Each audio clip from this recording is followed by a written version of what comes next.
जेवणामध्ये सर्वांच्या घरी तर भात असतोच, तर आपण कितीकदा हा भात उरला की तसाच टाकून देतो, फेकून देतो. पण तुम्हाला माहीत आहे का की या भातापासून आपण टेस्टी स्नॅक्स तयार करू शकतो.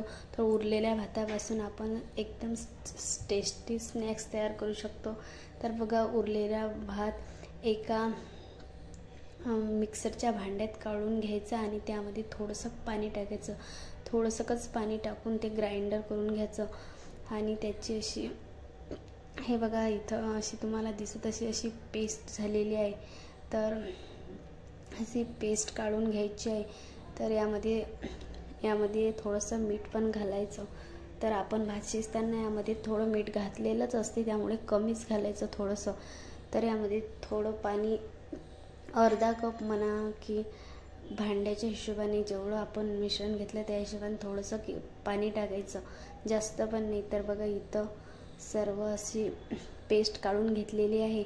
तर आता या पेस्टमध्ये आपण 1 टेबलस्पून जिरा आणि 1 टेबलस्पून पापडखार टाकून घेतलेला आहे आणि 1 टेबलस्पूनच्या कमी असं मीठ टाकून घ्यायचं आहे. तर आधी आपण भात शिजताना त्यामध्ये पण मीठ टाकलेलं होतं आणि पेस्ट तयार करताना पण त्यामध्ये मीठ टाकलेलं होतं, तरी पण थोडं किंचित टाकून घ्यायचं आहे आणि 1 चम्मच लाल तिखट घालून घ्यायचे. 1 चम्मच लाल तिखट यामध्ये टाकून घ्यायचे. आता हे सर्व मिश्रण असं फेटून घ्यायचं आहे. एका चमच्याच्या मदतीने असं सर्व मिश्रण फेटून घ्यायचं आहे, जेणेकरून सगळीकडे जिरं तिखट सगळं लागलं पाहिजे.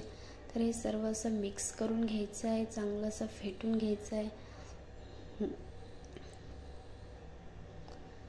तर हे असं व्यवस्थित फेटून घ्यायचं, तुम्हाला दिसतच असेल.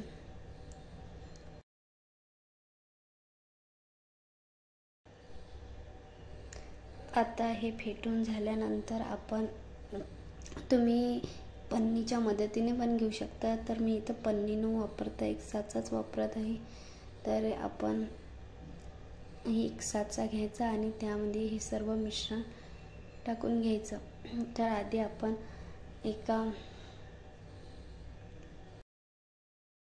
आता आपण या कागदाला आधी तेल लावून घ्यायचं, ज्यावर आपण हे स्नॅक्स तयार करणार आहोत. म्हणजे असे आपल्याला जे वाटेल ते आपण याला आकार देऊ शकतो, लंबा, गोल, असा चकली टाईप. तर बघा, आधी मी एका पॉलिथिनमधून काढत होते, पण पॉलिथिनमधून काढायला खूपच वेळ जात होता, त्यामुळे मी इथं साच्याचा वापर केलेला आहे.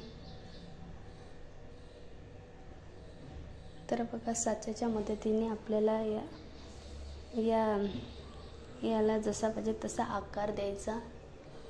गोल, चकली टाईप, लंबा असा तुम्ही कुरकुऱ्यासारखा पण देऊ शकता. मी बघा इथं हे सर्व स्नॅक्स तयार करून घेत आहे.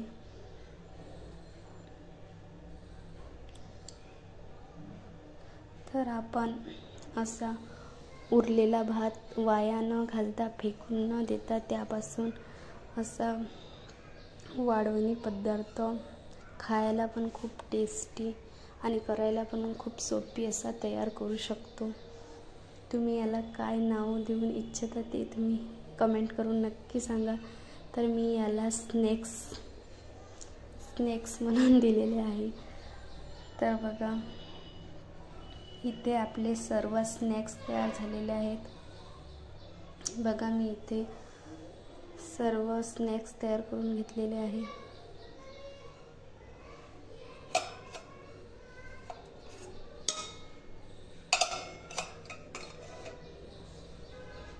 बघा, उरलेल्या भातापासून किती सारे स्नॅक्स तयार झालेले आहेत. आता आपण हे गरम गरम तेलात तळून घ्यायचे आहेत. तर बघा, मी इथं हे वाळलेले नाही आहेत, त्यामुळे मी हे वाळायसाठी टाकलेले आहेत. तर हे असे स्नॅक्स तयार करून आपण हे तळून लहान मुलांना देऊ शकतो, खायला पण खूप टेस्टी